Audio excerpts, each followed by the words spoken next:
En 1498, el explorador portugués Vasco de Gama llegó a Calicut, abriendo así una ruta al comercio europeo con la India que no dependía de los países musulmanes. A partir de entonces, los europeos comenzaron a establecer puestos comerciales en la India. Con el imperio mogol prácticamente desarticulado, Inglaterra tomó las riendas del poder y gobernó el subcontinente hasta 1947. Calcuta se convirtió en el centro principal de la presencia inglesa y misionera en la India, y fue en esa región donde se dio la mayor interacción entre el hinduismo y el cristianismo, y a la vez la tecnología y las ideas acerca de la sociedad y la educación condujeron a una reforma dentro del hinduismo, inspirada por un cierto número de carismáticos individuos. Las consecuencias literarias y religiosas del conocimiento de las culturas occidentales y la difusión del inglés en la India fueron profundas y largas. Provocaron el nacimiento y el desarrollo de movimientos de reforma, de los que fue primero el Brahmo Samaj, fundado por Ram Mohan Roy, llamado el padre de la India moderna. Reformadores posteriores como Dayananda Sarasvati, líder del denominado Arya Samaj, Sri Aurobindo, fundador de un vigoroso movimiento hindú moderno, o Gandhi, uno de los artífices de la independencia de la India, entre otros, continuaron la labor de reinterpretación de Ram Mohan Roy. Junto a los reformadores sociales, la India moderna tiene también sus aventureros místicos, como Ramakrishna, venerado aún hoy por muchos de sus compatriotas como una encarnación divina, o Ramana Maharshi, uno de los grandes místicos hindúes contemporáneos. Asimismo, la India moderna cuenta con una pléyade de filósofos, eruditos y pensadores de gran valía, como Vivekananda, principal discípulo de Ramakrishna y fundador de la misión que lleva el nombre de este último. Krishnamurti, más conocido en Occidente que en la India, es uno de los pensadores más interesantes del siglo XX. Dasgupta, autor de una de las más notables historias de la filosofía india, Bhattacharya, profesor en la Universidad de Calcuta, seguidor del neovedantismo. Radhakrishnan, uno de los estudiosos indios que han desplegado un mayor nivel de erudición, dedicando sus esfuerzos tanto a la filosofía occidental como a la India. O Rabindranath Tagore, poeta, dramaturgo, ensayista, músico y pintor, reúne en su persona y en su obra el espiritualismo, el impulso romántico, el realismo social, el nacionalismo e incluso el internacionalismo. Cualquiera que sea el juicio que se formule sobre esos hombres y su obra, son ciertamente indios. Están en el interior de la tradición, la viven tanto como la exponen con sus actos o sus escritos, son testimonios sin duda de la vitalidad del hinduismo de hoy en día.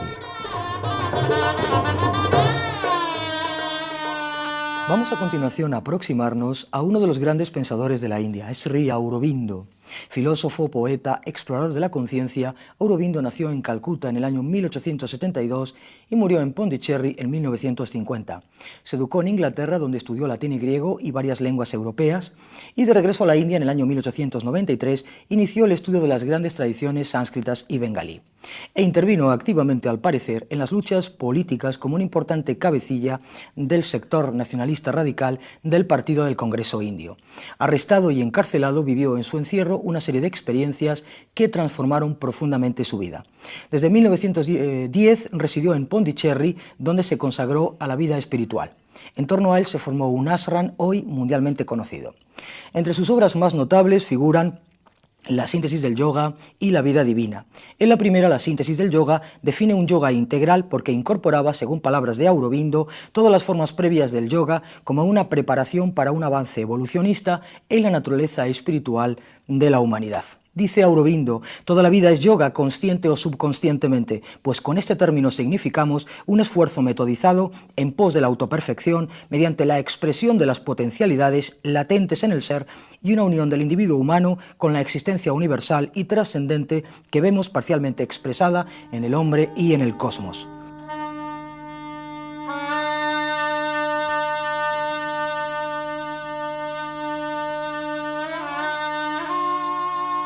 En su otra gran obra, La vida divina, Aurobindo trata, según afirma Helmut von Glasenapp, uno de los grandes estudiosos del pensamiento oriental, de llevar a cabo una síntesis en la que las doctrinas hindúes de los avataras, de la transmigración de las almas y de la evolución tendiente a un perfeccionamiento espiritual mediante un nuevo yoga integral, están combinadas con las ideas occidentales de un superhombre, de una liberación cósmica y de la realización de un futuro cielo en la Tierra, el cual tomará forma en un estado que abarque todo el mundo.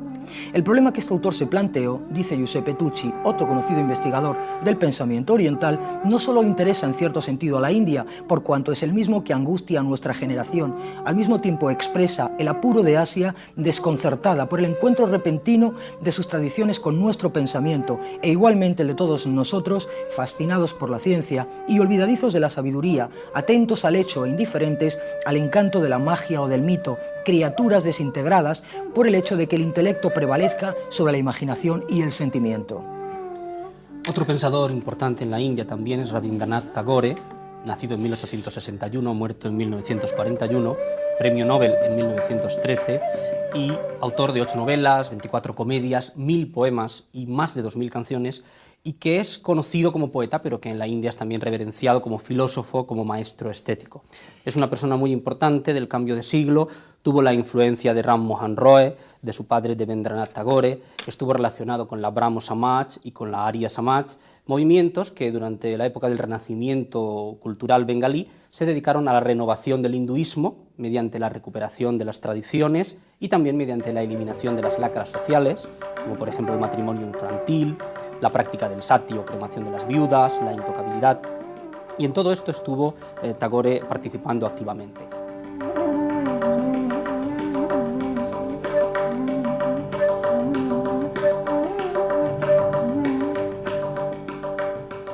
Su tradición literaria filosófica es la del Bhakti, la del movimiento devocional que tuvo su punto más importante, su inicio en los siglos XV-XVI. Es un filósofo místico que da gran importancia a las visiones, al conocimiento intuitivo y que incluye en su pensamiento, en sus escritos, romanticismo, espiritualismo y un concepto nacionalista bastante interesante. El postulado más importante de Tagore como filósofo es la relación de la poesía y la religión. Él nos dice que la poesía se puede emplear como camino espiritual, tanto para el que la escribe como para el que la lee, porque para él el arte es maya, o sea, es la ilusión, lo ficticio. Creando poesía, leyendo poesía, se puede entrar en ese estudio del ser, el culto al yo romántico, en un intimismo que lleva directamente a la introspección. Esa introspección lleva al conocimiento de uno mismo y el conocimiento de uno mismo lleva en último extremo al conocimiento de la esencia del ser. Uno de los maestros más apreciados por los buscadores occidentales que llegaban a la India durante la primera mitad del siglo XX es, sin lugar a dudas, Bhagavan Sri Ramana Maharshi. La experiencia espiritual que marcó su destino fue la de una muerte anticipada, suceso en el que imitó su propio óbito para evaluar con precisión sus efectos en los planos espiritual y físico.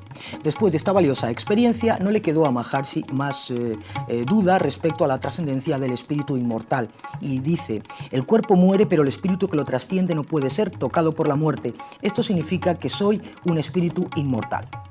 Definió esta experiencia dentro de la estructura del Advaita, conciencia de la no dualidad, de la que está considerado como una de las figuras modernas más sobresalientes. Aunque escribió algunos poemas, es conocido internacionalmente sobre todo por sus diálogos. Los libros de Paul Branton y Arthur Osborne colaboraron en el conocimiento de la existencia de este gran asceta y místico de la India. Su sistema de enseñanza consistía en dar respuestas sin ambajes a quien le formulaba alguna pregunta, remitiendo constantemente al sí mismo, para cuya realización recomendaba la incansable búsqueda a partir de la pregunta ¿quién soy? Y voy a citar un fragmento de esta forma de trabajar de Ramana Maharshi. Pregunta: ¿quién soy yo y cómo se puede llegar a la salvación? Respuesta de Maharshi: por una incesante indagación interior, ¿quién soy yo? Te conocerás a ti mismo y de este modo lograrás la salvación. Pregunta: ¿quién soy yo? Respuesta de Maharshi: el yo real o Atman no es el cuerpo, ni ninguno de los 5 sentidos, ni los objetos, ni los órganos de acción, ni el aliento o fuerza vital, ni la mente, ni siquiera el estado de sueño profundo en el cual no hay cognición de ellos. Pregunta: si no soy ninguno de ellos, ¿qué otra cosa soy? Respuesta de Maharshi: luego de haber rechazado a cada uno de ellos y decir esto no es yo, aquello que solo queda es el yo, y eso es conciencia. Pregunta: ¿cuál es la naturaleza de la conciencia? Respuesta de Maharshi: es Satchitananda, ser, conciencia, bienaventuranza, en la cual no hay ni siquiera el menor rastro del pensamiento yo. Esto asimismo es llamado Mouna, silencio o Atman. Esa es la única cosa que es. Si la Trinidad del mundo, ego y Dios se consideran como entes separados, son meras ilusiones. Otro pensador interesante también es Gandhi, Mohandas Karamchand Gandhi, nacido en 1869, muerto en 1948, que es el padre de la nación, un líder político muy conocido, un reformador social y también reformador religioso. Tiene gran influencia en la India y es entre los indios venerado como santo. Es una persona ecléctica, puesto que estuvo sujeto a influencias extranjeras, principalmente Tolstoy, los teósofos ingleses, y llegó al conocimiento de la Bhagavad Gita quizá por el camino occidental. Tiene influencia del cristianismo, del Nuevo Testamento, incluso fragmentos del Sermón de la Montaña pueden encontrarse parafraseados en sus escritos. Su tradición es ecléctica, habla de tolerancia religiosa, habla de religión universal y de fusión de religión y de política. La religión, como la política, es para él una forma de vida. Los postulados de los que habla al hablar de la religión son diversos. Dice, primeramente, que todas las religiones son verdaderas. En segundo lugar, dice que, aun siendo verdaderas, todas tienen un porcentaje de error. Luego, no hay ninguna religión totalmente perfecta. Y dice que todas las religiones han de ser tan apreciadas como la propia y deben ser estudiadas y conocidas por todos. Su método de vida religiosa puede definirse en 4 puntos, que son 4 puntos que hacen referencia a la forma de vida religiosa o no. El primer punto es el de la ahimsa, el pacifismo, que políticamente se tradujo como desobediencia civil. Es la no acción, la resistencia a las leyes injustas, digamos religiosamente el evitar la mala acción, evitar el pecado. El segundo punto sería tapasya, la renunciación, la penitencia, que no merece explicación, puesto que es un principio conocido y unificador de todas las religiones. Su tercer punto es el satyagraha, la verdad divina, la insistencia en la verdad. Implica la aceptación del sufrimiento con el fin de transformar el espíritu de esa persona o de ese ser que está creando el mal, que está creando el sufrimiento. Y por último, habla de Swaraj, que puede traducirse como autogobierno o autodominio y que quiere decir en el plano religioso el dominio de los sentidos, el control del yo y de la mente, en último extremo, yoga.